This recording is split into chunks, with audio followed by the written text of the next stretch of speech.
hope this finds everybody well. It's terrific to have quite a few people in our session today, and I'd love to find out where everybody's coming from. I'm sure there's a few people from around the state. I'm not sure, maybe there might even be one or two international visitors. So if you are, welcome. It'd be lovely to hear where you're from. If you could put it into the chat, and we'll give you a shout out through that.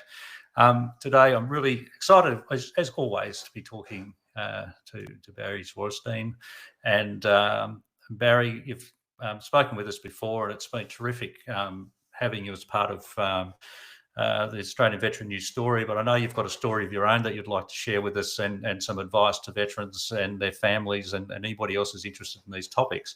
So very soon I'm going to hand over to you. But before I do, could you just give us a bit of an overview of what we'll be discussing today, and what people might want to have a think about as you're going through the presentation, which we're about to put up on the screen there for everybody. Okay, well, thanks, Mark, for the opportunity to come on here and just share a little bit of my journey that I've been going over the past 20 years with veterans and my own personal story.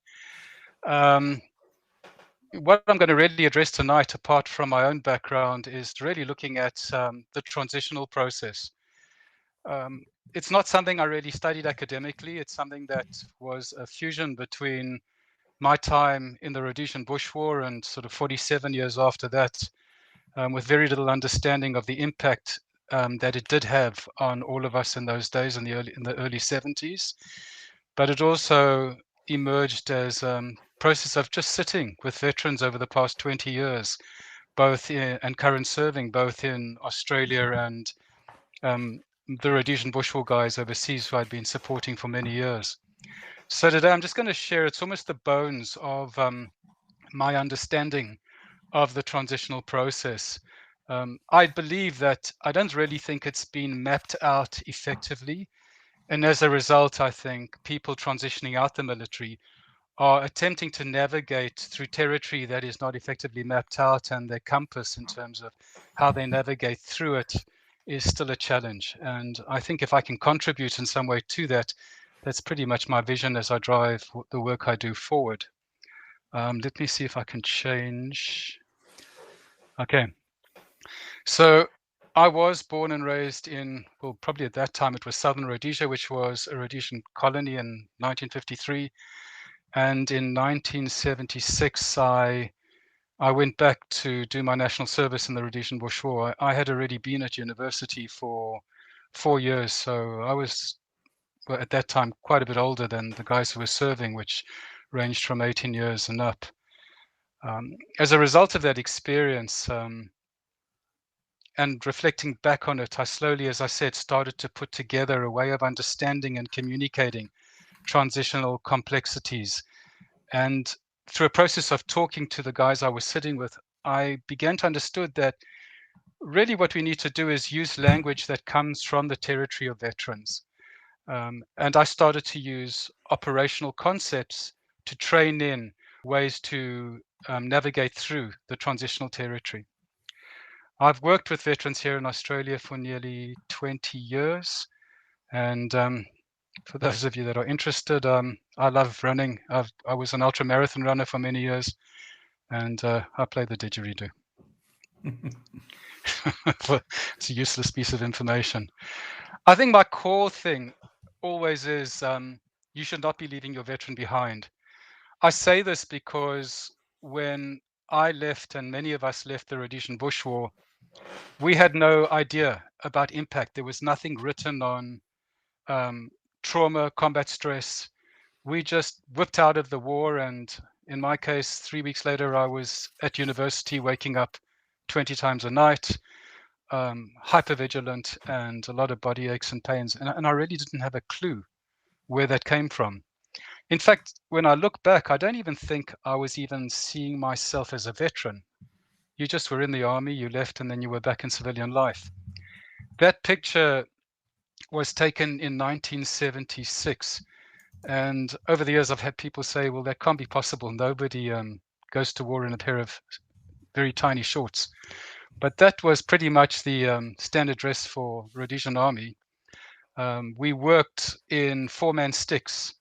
In my case, it was on the Mozambique border, bordering what is now Zimbabwe. And we operated in what was called high density force, where small four-man sticks on the ground in very tightly controlled areas, we sort of flooded areas. You can see that the gear was quite old-fashioned. In my case, I was a fighting medic, and so I had to carry a full medical kit on my back, and that's all the bags with the drips and the drugs, and then the HE and the FOSS and the weaponry and everything else, and then go waltzing around the bush it was for 7 months. What I've said is that we should never be leaving our veteran behind. You know, I think most of us, because we weren't even aware of the impact of the military or the values of what we gained, I think we simply just left ourselves behind, or the veteran or the combat parts of ourselves. We didn't realize that by integrating what I call the warrior, or let's call it the veteran, because the warrior, I believe, is a bit of a contentious term nowadays. But in learning to integrate the two, we actually brought a lot more skills into transitioning into civilian territory. So a lot of what I stress now in the men and the women I work with is that you should never leave yourself behind. And as I've said here, you need to learn to adjust and adapt to the complex challenges of civilian territory. And certainly civilian territory is complex, it's demanding, it's unpredictable, and it's uncertain for the majority that do transition in. In fact, in many ways, I tend to call it the next operational territory. But what I indicate is that the core values of the veteran and the wisdom gained from the military will not only inform and guide the civilian part of you, but can certainly make you a better man or woman.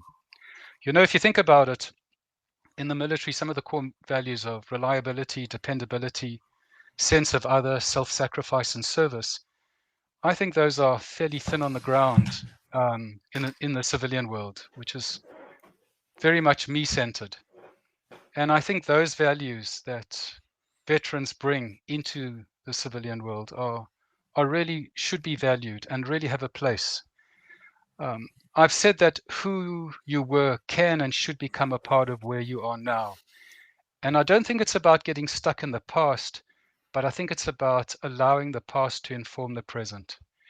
For those of you that have left yourself behind, and there are a lot of factors that can impact on that, things like shame, not feeling good enough. I didn't operate in territory, I was in an admin role. Whatever it is, you need to work through that. And part of your challenge and part of your mission is really to go back and reclaim yourself and the positive aspects of who you were and bring them back with you. So I'm going to cover a couple of things today. I'm going to start off, as I've done, about not leaving your veteran behind. I want to talk about the warrior acronym that I put together. I want to look at the various labels, PTSD, PTS, combat stress, and a little term I invented. It's not evidence-based, but it's my little take on things called PMTC, and I'll get to that. I'm going to talk about transitioning thoughts, emotions, and behaviors. I'm going to look at SOPs, or your standard operational protocols. I want to talk about core attributes. I'm going to give you a little bit of wisdom around operational neuroscience, which can help. And I want to talk about NDs, which we call ADs, accidental discharge or negligent discharge or stoppage in a runaway gun, are operational concepts I use to train in what happens when you don't take care of yourself. I'm also going to look at your daily pull-throughs, and I'll explain for those that don't understand a pull-through. When I get there, I'll explain what I mean. I'm going to look at the SEAL approach, which is an acronym I created around things which I think are quite important. And then I'm going to look at 13 lessons to successfully operate in civilian life. All right, so let's have a look at the warrior acronym. The first thing in terms of transitioning, and you know, I do believe that we transition till we die. I think life is a process of transitioning. Aging is a process of transitioning. So not just moving past your time in the military into civilian life. There are things that you will manage and you will deal with for the rest of your life. And I don't mean that in a bad way. I think we all have to work at the parts of ourselves. I think every person carries aspects that are positive and aspects that can be quite challenging. But I also think in terms of my own experiences, my generation are not that young anymore. And I find now that chronology creates its own transitioning challenges. And I've always had this sneaky feeling that if we don't work at the things we leave behind or the impacts from our past in the military, and I very much call those the Claymores locked away in those rooms somewhere inside us.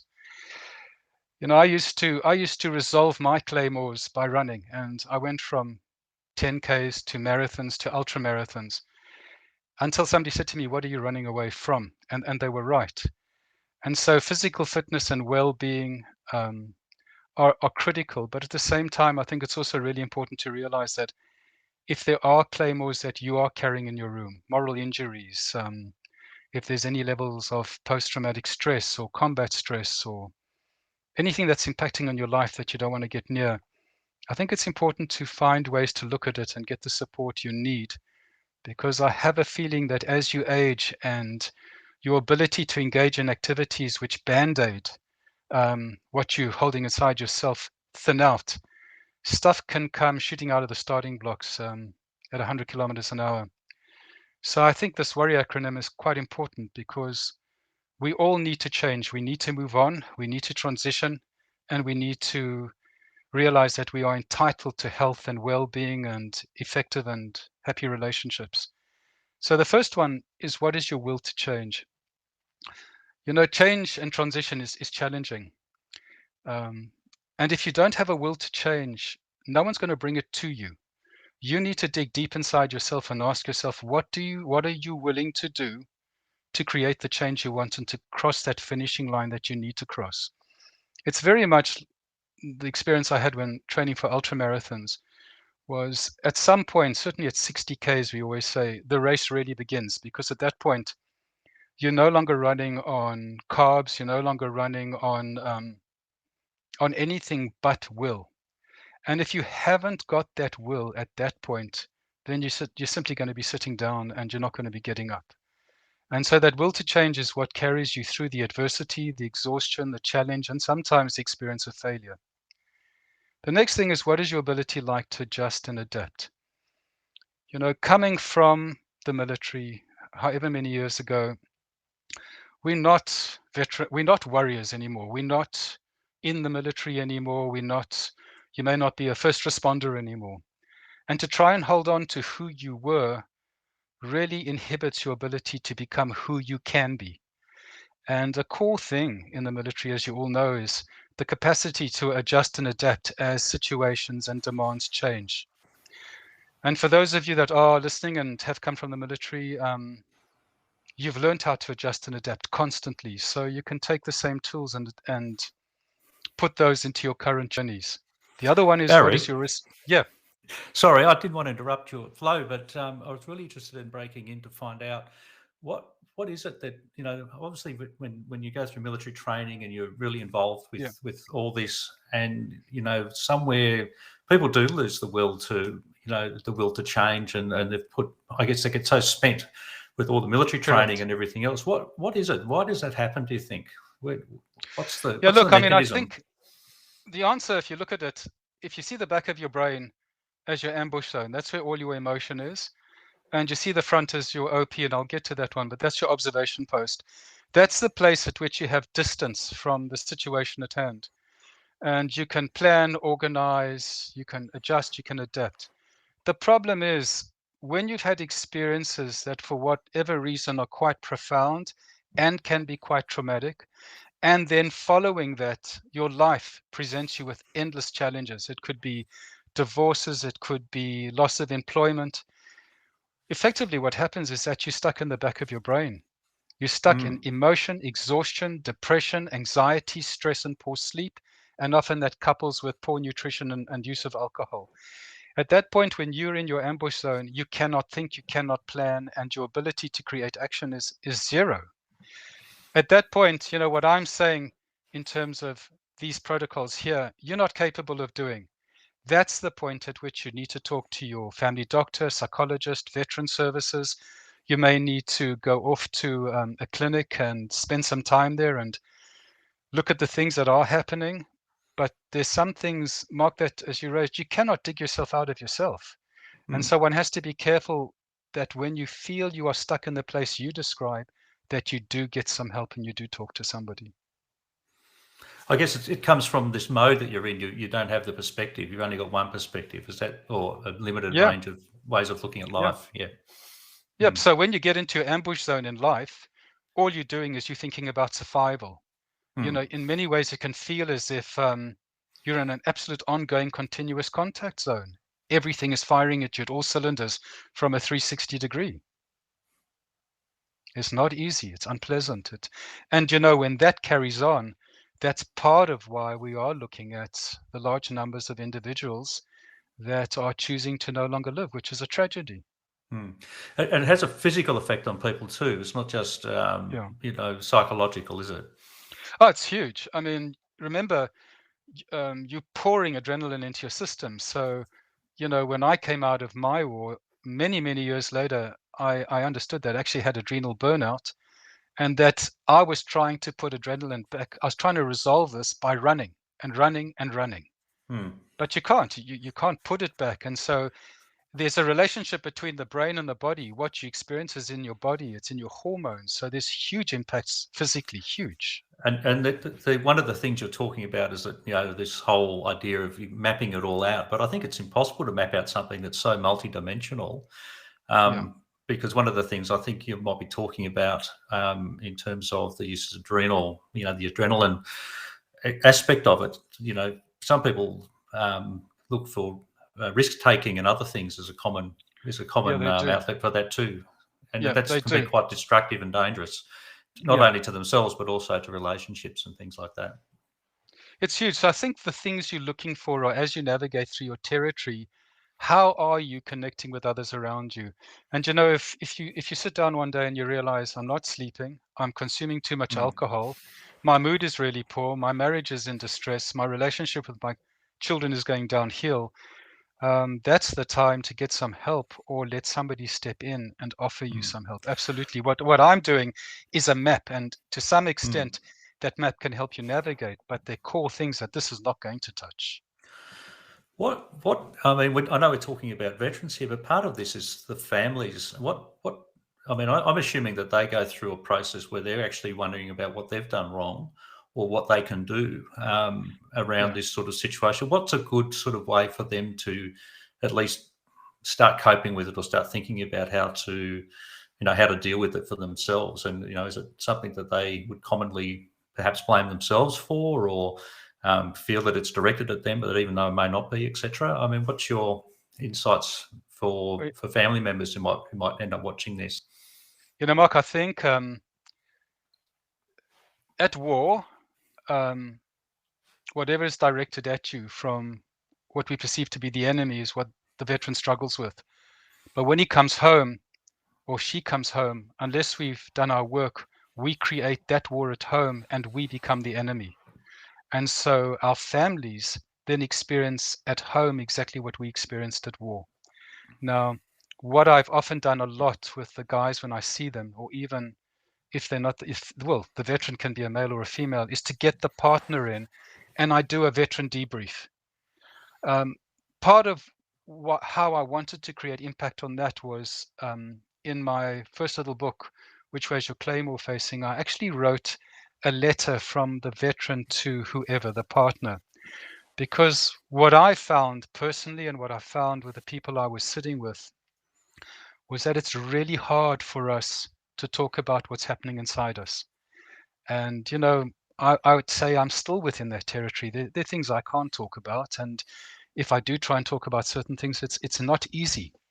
And so I thought, well, what would happen if I wrote a letter on behalf of all of us, of all the generations from World War I to World War II, the Vietnam boys, Iraq, Afghanistan, if there was a letter that could encapsulate the hearts and the souls of where we truly struggled and offer that as a bridge to the partner. I think also with the partners, when they do feel like they're in a 24/7 war, they do need to seek appropriate help. People who understand veterans, who understand the territory of veterans and can help them navigate through it, set appropriate boundaries and teach them ways to communicate. Excellent. Thanks, Barry. Cool. Sorry, I'll let you get back to your Yeah, presentation. and just Mark, jump in anytime. Otherwise, I'm just quacking at. I'm quacking at folk. Well, I guess I want to just ask questions that I think are relevant to some of our audience. I do know personally a few people on there that I think would be interested in a couple of insights too. But also, I'm extremely interested in some of this more broadly, just from spreading this out, not just from obviously from a veterans perspective, but the people closely involved with them play a key role. So it is something that we're always, at AVN, we're always interested in that as well. Yeah, that's great. And also, I think part of my goal is also to equip professionals working with veterans with the language, the insights, to be willing to sit down, listen, and understand their territory, and what I call earn the right to sit opposite them, not the other way around. Okay, so I think also, again, you need to ask yourself, what is your responsibility to yourself and others like? And this touches on what you said, Mark, which is, if your home environment, your work environment, your everyday environment is an unmitigated disaster, that you're kind of leaving bodies metaphorically everywhere. Your relationships are falling apart. Part of what it is to get help or start to think about what is your responsibility for creating change. And what I'll get to is the first thing I often do with the people I'm sitting with, as I do with myself, is I look at what are you willing to do every day to clean out, to pull through, to work on your stress, your overwhelm. There are practical tools that you can do. You don't even have to begin by working on your core trauma or unresolved issues, but it's well-being based, because that's the platform on which you start to take control of your process. It's like I say to people, if you're in the back seat of your car and it's driving through an ambush zone or through challenging territory, what you want to do is get into the front seat. And at that point, at least you're driving. Your territory's challenged, but you're driving. And so part of your responsibility is to look at how you go from your back seat to the front seat of your car. The other thing is your integrity. Integrity is critical in the military. Because without integrity, people get hurt. You need to know that you can trust the person next to you, in front of you, and behind you 100%. So at the same time, what is your integrity like towards yourself? Are you willing to do what it takes to begin to get back to yourself and move forward in your life and enjoy a life well lived? The other one is how observant rather than reactive. Veterans have a reputation for being reactive. We flip into our ambush zones very quickly. And the ambush zone will either have a flight, fight, or freeze response. And sometimes it can be a fight response where veterans can feel really triggered. They can become quite aggressive, verbally aggressive. And I think part of the challenge and the healing is when you are upregulating in your ambush zone, is what are you willing to do, and what are the tools and the strategies that put you in your OP zone? So for a brief moment, you can step back out of the ambush zone, you can breathe. I often say you can go and have a cold shower, that'll do everything at once. But you need to be able to get back in your body, you need to be able to breathe before you re-enter the territory which is not working. The other thing is we know that all the unresolved stuff and the impacts we carry, and not all the impacts are traumatic. Some of the impacts are loss of tribe, loss of self, loss of capability, loss of responsibility. All of these impact on us, and anxiety and stress and overwhelm can kick up, and then all the other issues around neglect of self and alcohol use. All of this impacts on how we connect with others around us. And when those are beginning to deteriorate, part of what we want to do in the process of healing is we want to be able to begin to repair, get the help to help us repair, but we cannot just let damage go downhill. So that warrior acronym is a good one to put up somewhere, and maybe once a week look at it and see where are you in each of those. What do you need to work on? What do you need help for? Okay. So lots of labels. Don't you love labels? PTSD, look, I, like many veterans, have a problem with a disorder. I don't like to think that I'm disordered. I would not like to feel I'm disordered. a disorder kind of sticks me in the box, and I'm not sure how I would get out of it. I do prefer the concept post-traumatic stress because at least it leaves room to move. But I'm not going to talk a lot on that because there's so much written on that. You can go read up on that one. There is PTS, as I said, which I think is a bit more compassionate. But then there's also combat stress. You know, I don't think I came out of my war with PTSD. I was hypervigilant. I had a lot of precious speech. I was talking very fast. I was watching doorways.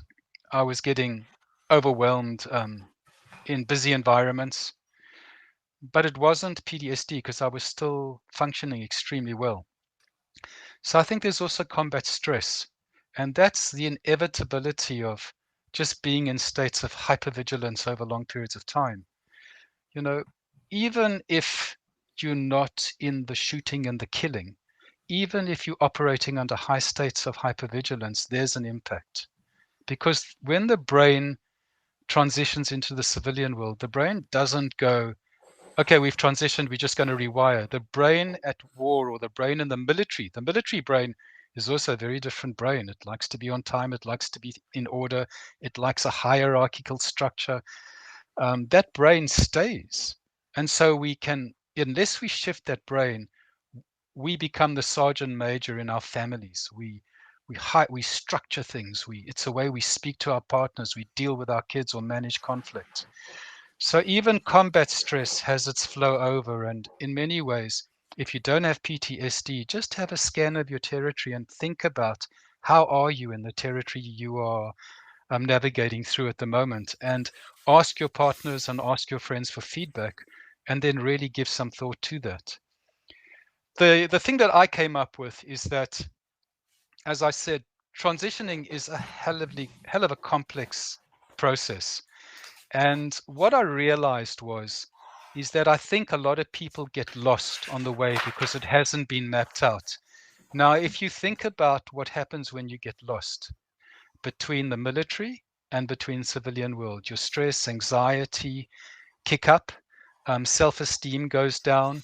You may be struggling to find a job. You may have been managing hundreds and thousands of dollars worth of military hardware, and suddenly you're working on the streets or you can't get a job. And so what do people do? They may become anxious, stressed, depressed. They may start to use alcohol. Sleep may be impoverished, and their irritability may start to crank up. That can look like post-traumatic stress disorder. But my question is it post-traumatic stress disorder, or is it transitioning impact? I like, and I'm not arguing on an evidence-based thing or diagnostic manuals, I like post-military transitioning challenges because anyone coming from the military likes a challenge. So the first thing they realize, well, we got some challenge going across this territory. Let's look at what we can do. Let's use all our skill sets. It's also post and it's post-military. So I like that term. Barry, and it's something, yeah. I'm just wondering, this is something we've had a conversation with before, and I've spoken to some other guests at ABN on this issue, that PTSD in particular seems to be a bit of a go-to or a catch-all for anything that it's hard to put your finger on. So, and the reason it's important is because it's one way for a veteran who is having some difficulties or struggling in some aspects of their post-military time to get some support, because we can label it and therefore you can have some entitlements to support and pensions, etc., etc. Is that perpetuating a bigger problem unwittingly, or is that an appropriate thing to do? Look, I think an effective clinical diagnosis is important, because there are going to be those that do require medication and additional support. Also, without the diagnosis and the documentation around that, it's also very difficult to get the entitlements that are available to you. So I don't know, Mark, does it perpetuate? Maybe yes, maybe no. Well, but at the I same guess the time, thing is, if you want to get the entitlement, you have to accept the label. Yes. I mean, because you're not going to get it without a label. But then your challenge is you may very well get the entitlements you do deserve, and that can be a bit of a bun fight sometimes. But at the same time, you don't want to stay where you are and be frozen into a point in time. You want to know that you also choose to recover to as much of an extent as possible, and that you will do whatever it takes to recover. To stay where you are just to get something is a problem, because at that point you're no longer thriving, you're just surviving. And that's a pity. And it's a delicate balance between what you need to survive, but also your will to change and what that can mean. It's not an easy balance. So, but a good point, Mark. At the end, often what I say is your attitude determines your altitude. The attitude you bring into everything will determine the success that you experience. And certainly when your attitude is really down and out, get some help. It may be a buddy you reach out to. There's some great organizations coming up. Swiss 8, I really like the boys in the organization in Swiss 8. I think they're doing some extraordinary work. But talk to somebody so your attitude can begin to shift. All right, I'm going to talk about civilian territory, as I said, the next operational front, and that it is. So here are some of the transitioning thoughts that I've identified sitting with people over the last 20 years, including myself, think. And before I begin with that, the question I asked myself was, in my private practice, how come I only work with a military population? That's it. I've defined and frozen my territory into that. It's not just because it's an area that fascinates me, that I'm personally involved in, and that I myself have been in that territory of transitioning for a long time, but it's also because I'm back in tribe. I sit with people I understand. The things we don't have to explain between each other because we understand them. And so I understand that part of my drive to do the work I do is because I'm also back in tribe. And I think that's a huge one for people when they are out of tribe. And you can really you can transition out medical discharges, moral injuries when the organization tends to give you a hard go. But you can be out of tribe and trying to work out where you belong and who your mates are. And as I said in the first one, a lot of the guys go, I miss my mates. I really do miss them. And, if you think about it, in these times at the moment where we are socially very isolated, contact with mates is thin on the ground, apart from internet, but that body-based.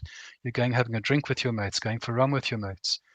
And I think, we know the stress that it is having on people. The other one is, who am I out of uniform? I might have had a senior role. I might have been working in extremely dangerous territory or managing huge amounts of high responsibility.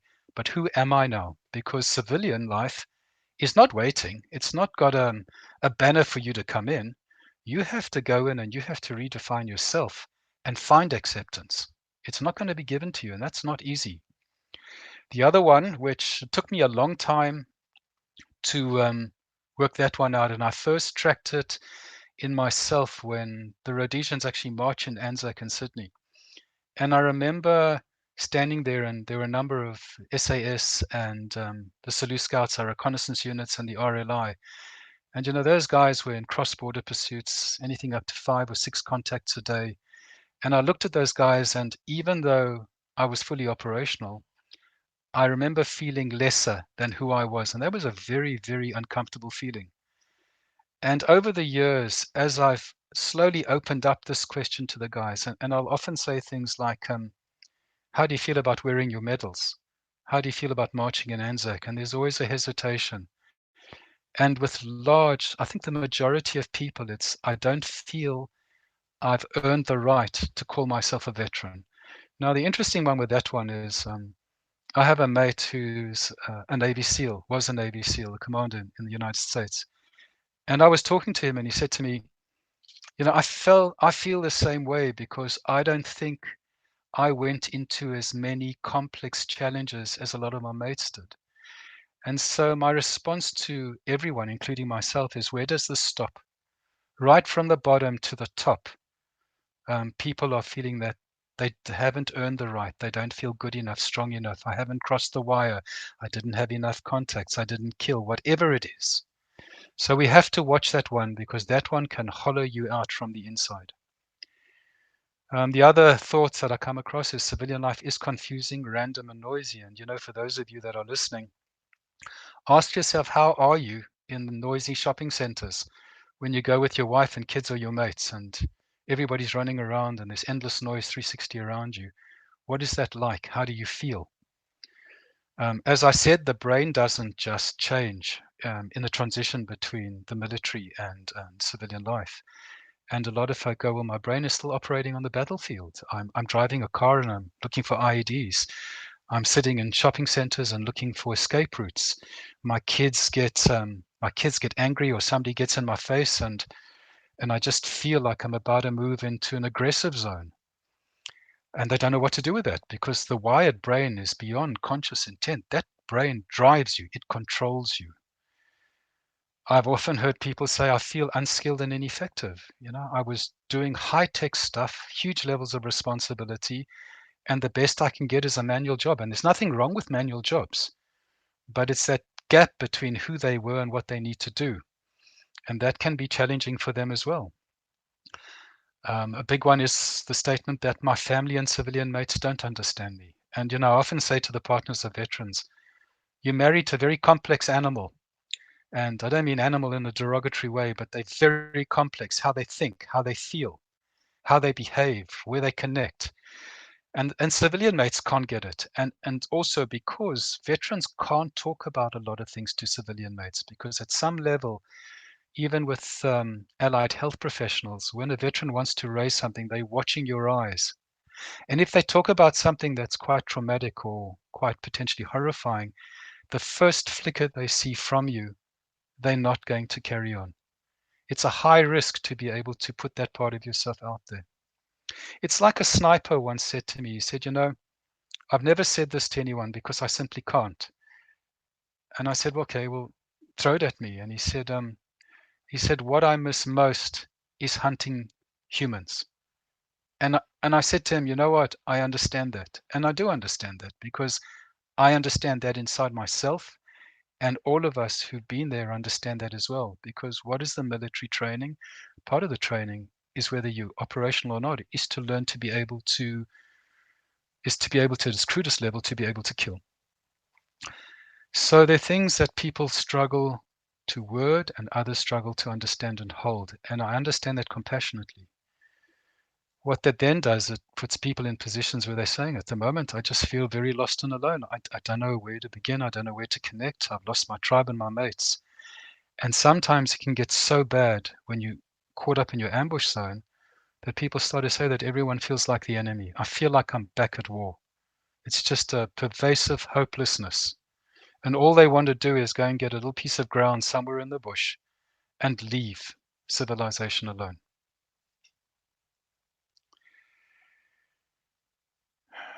So some of the transitioning emotions that are associated with all of that are, there's a lot of grief. Now, I have a bit of a theory on that one.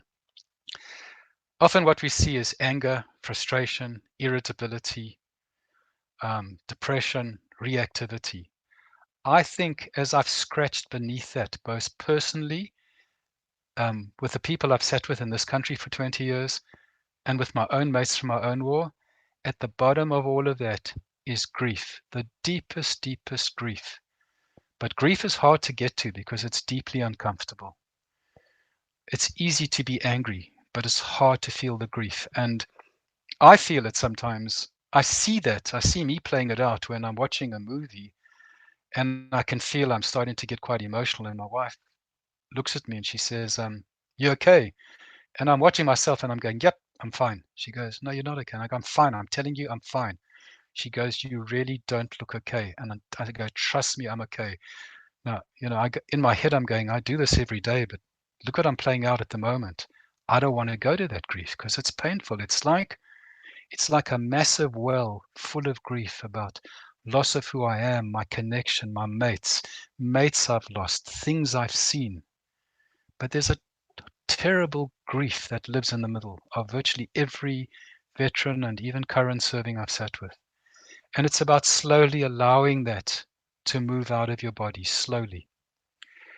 There's a lot of frustration in the transitioning, frustration in identity, frustration in who are you now? You know, a lot of military skills don't transition into civilian life.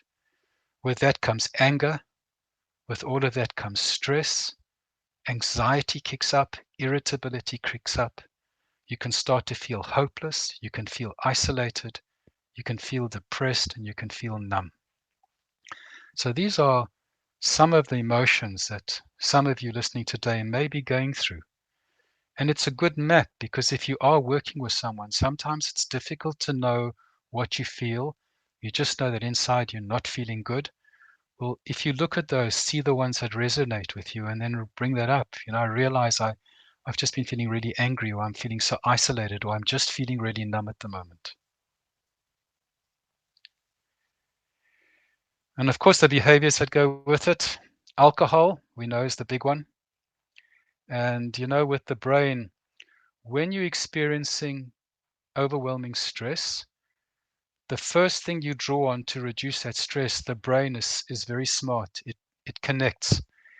It forms a link. It gets wired in. So it could be whenever I'm stressed and freaked out, I get on internet. Whenever I'm stressed and freaked out, I will smoke, I'll take drugs, or I will use alcohol. The next time your brain goes there, the brain goes, yep, I've got my default pattern. It goes straight there. Do that enough times and you lose the ability to actually have control, because your brain's wired in. So we know that alcohol's a big one. It can be quite subtle though, because I didn't drink. I don't drink, and I've always been really healthy all my life. But what I didn't use alcohol, I used running. But I thought that my running was being healthy and being fit and being strong, and I knew I found peace in running long distance. But my running at a certain level was like alcohol. It was a default pattern to skip over how I was feeling and what I was carrying. So it can be quite subtle. We understand that, you know, you're not looking after yourself and your well-being, your lifestyle declines. Now you're 40 years old, your metabolism slowed down, you're putting on weight. You know, you look at yourself in the mirror and you remember who you were, and you remember, and now you have to deal with how where you have got to is impacting on your life. That doesn't feel very good. I've talked about smoking. Put everything together, your sleep can be impaired. It can be then difficult to keep a job. Your relationships may break down, and there's the endless one of hypervigilance. So you can see that the behaviors, the feelings, and the issues in the transitioning process that can arrive, there's a lot of things you need to be able to track. And so having some kind of a map is almost like a tick box. You can start to have an idea of where you are and what you choose to do with that. So I put together what I call, I think my S. Mark, what have you done? This is not intentional, guys, but ignore it. SOPs. So we just. I didn't touch that. Yeah. Standard operational procedures. Hey Barry, while we're just breaking up there, I've just had some just been watching the chat coming through, and there's been quite a few interesting comments in total agreement with a lot of things that you've said. Yeah. And I think if people have a look at the public chat, there's John's put quite a few comments on there about his experience, and others have as well. And also, I just want to quickly welcome we heard a few people from the States with us, so I'm really pleased that they've joined us. There was a question from, let me see, there's one question. I just thought it might be good to ask it before we get too far down the track. So Stephen lives in a veterans village, and he's worried about how to engage with some of how some of the older veterans are having difficulty approaching some of the younger veterans who seem to be very much closed in their shells and avoiding contact and that kind of thing. I mean, what's your advice? Is it something that people should feel that they should take a responsibility and try to intervene, or should they just let them be? And what's the approach that ought to be taken? I guess is from what limited information you've got there. Look, I don't think you should be crashing through somebody's boundaries. They're there for a reason. I think being respectful, being present, demonstrating kindness and respect is a good beginning. But I wouldn't be crashing through doors. It's like the good old West. You'd have to shout out before you entered where the fire was. So I think respect is the core thing. But outside of that, it doesn't mean you're neutral. But there are human ways of showing respect. Mark, I'm also aware of time, so I'm going to also push forward a little bit. Excellent. All right. Thank you.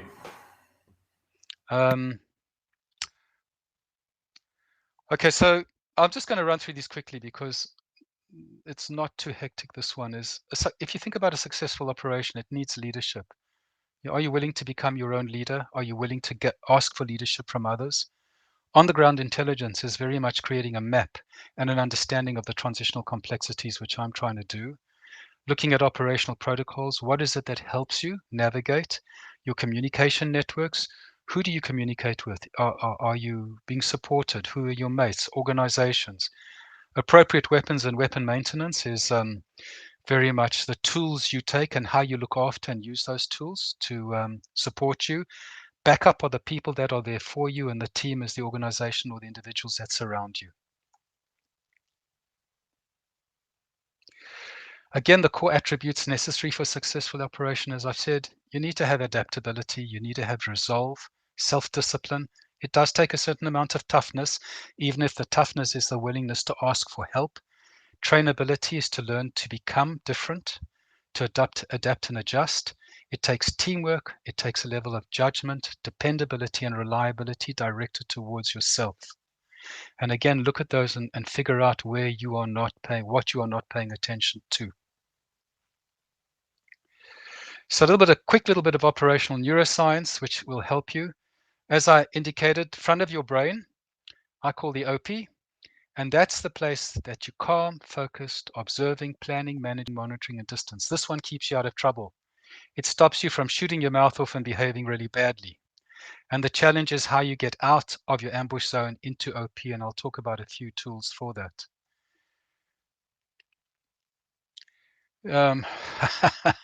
The ambush. Okay, ambush.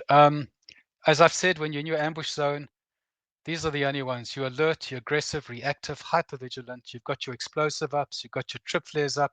Anybody comes in, you're in a contact.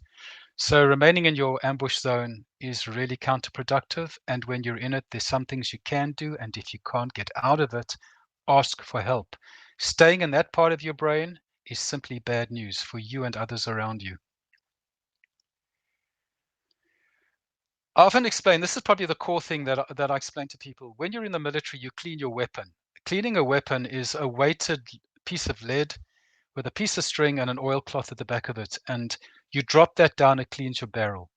You've got to have a clean barrel because if you don't, three things are going to happen.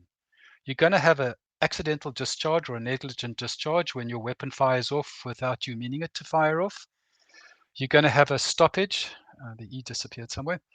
But a stoppage is when a round gets stuck in the barrel and you can't operate clearly. You can't. The weapon is useless and you have a runaway gun. Now, a runaway gun is when a weapon starts firing like a machine gun uncontrollably and you don't even have your hand on the trigger, but it's firing. It's a frightening experience. Now, when it happens to us as people, a negligent discharge is sudden rage, aggression, uncontrolled acts, losing it with your children, your partner, or at work.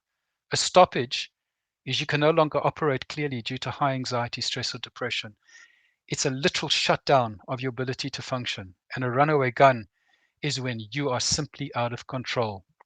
And what I explain to veterans is that you need to do some pull-throughs to keep your barrel clean, because if you do that, your capacity to navigate through the transitional process is going to be a lot more effective. So I talk about your daily pull-throughs. And what I say is how you transition into civilian life will be determined by your ability to track your progress, your well-being, mental state, impact on others, and use of pull-throughs. And the easiest one to begin with is a pull-through. There's no excuse that you can't walk, go for a run around the block. eat effectively, and do a certain number of exercises. There is no excuse. So some of the emergency ambush protocols I do talk about with folk is, drinking a glass of cold water can change the blood flow at the back of your brain. So when you're cranking up, just step away, drink a glass of cold water. It can calm your brain. Do some of the breathing techniques. Box breathing is very good. You can look at that one. I don't need to talk you through that in 4-7-8 breathing, but the box breathing is used by a lot of the special forces and individuals. It's very effective. A cold shower is excellent. When you are really out of control, get into a cold shower. Some of you may have heard of Wim Hof and his breathing technique and the use of cold water therapy. If you haven't, a cold shower will rapidly kick down your brain, your body. So when you come out of a cold shower and you take a few deep breaths, you can enter back into the communication and be a lot more present and have more control. And sometimes the thing to do is also say to your partner and set a protocol up where I feel I'm going into my ambush zone, I'm going to time out for 15 minutes and then I will come back more self-regulated. Longer term protocols. I'm a firm believer in mindfulness and meditation. I've meditated for 47 years. I had an Australian veteran talk to me about yoga many years ago, and as I said, I don't bend, but I still creak into my yoga as a result, and it's made a huge impact on my life. Physical activity, good nutrition, effective sleep, and reduced alcohol intake. Those pull-throughs are really, they put you back in the driver's seat. They don't change what you're going through, but it allows your ability to navigate through them to be a lot more effective and successful. So what I say is that remember to define your map to support effective navigation. You need to maintain situational awareness, and when in doubt, go OP to observe your operating capability. Remember that if you ignore your need to track and identify signs in your territory, you could certainly be heading into your own ambush. So the SEAL protocol is very much success is defined by your ability to visualize your goals, to identify areas of strengths and deficit, to maintain situational awareness and observe your arcs of fire, your family, your friends, etc. And remember that they're not the enemy, and they certainly shouldn't be in your arc of fire. You shouldn't be firing off at them to resolve what you're struggling with. E is for extend, where you need to learn new skills. You need to become comfortable being uncomfortable. And you also need to learn to adjust and adapt. You need to stay flexible. You need to release what no longer works. And you need to explore your territory and gain knowledge. And last of all, you need to learn, get help, speak to others, identify new tools, ask questions. Remember that the challenge of change is to create new opportunities for yourself. So I'll go through this very quickly. The 13 lessons is what I put together after running a couple of ultramarathons, and I always say talking to a large number of ancestors. So that giving up should never be an option. Small steps are better than nothing. Choose change rather than wait for change to choose you. If you wait for change to come to you, it can be a nightmare. Rather, you go to change. Choose your tools wisely. What's going to help you? And the other one is if you can't walk, you've got a limited number of brownie points where others are going to carry you. So at some point you need to get up, dust off, and keep going, even if it's with help that you ask for. Life can certainly be an obstacle course, and you're going to need to have to learn to tolerate discomfort. In fact, what I say is learning to become comfortable with discomfort is one of the most important things we can learn to do. And often I find little areas of discomfort. For me, having a cold shower every day is a level of discomfort, or running and pushing myself. You need to commit to your journey, and you need to keep moving no matter what. Learning to go from your ambush zone to your OP can save your skin. And effectively, if you're blaming yourself, it's dead weight. To do pull throughs. And also, you know what? Take time for a good brew and take it easy. Go easy on yourself and have some fun. So that's a brief race through the bones of the transitioning process. And yeah, sorry, it's taken a bit of time, but I hope everybody's come out with something that can help them in this journey. Barry, that's fantastic. I hope I'm back on again. Can you hear me? Yeah, I've got you. Oh, very good, good.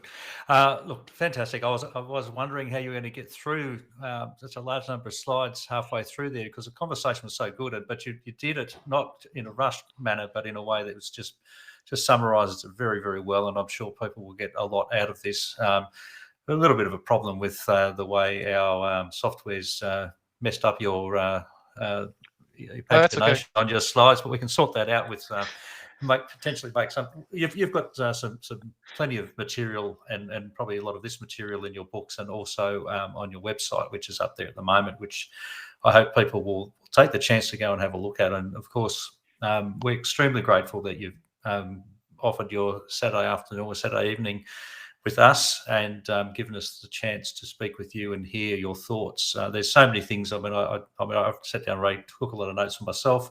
I'm sure everybody's got something out of that. I was once told by an uncle in Germany who was a big proponent of this whole stuff about having using cold water and exercise.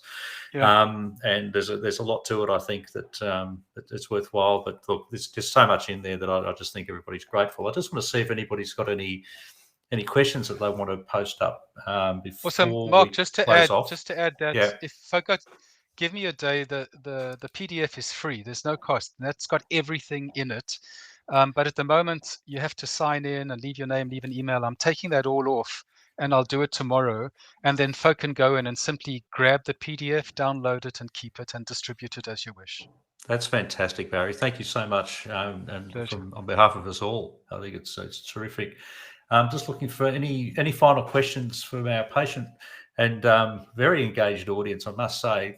Some fantastic questions and comments along the way.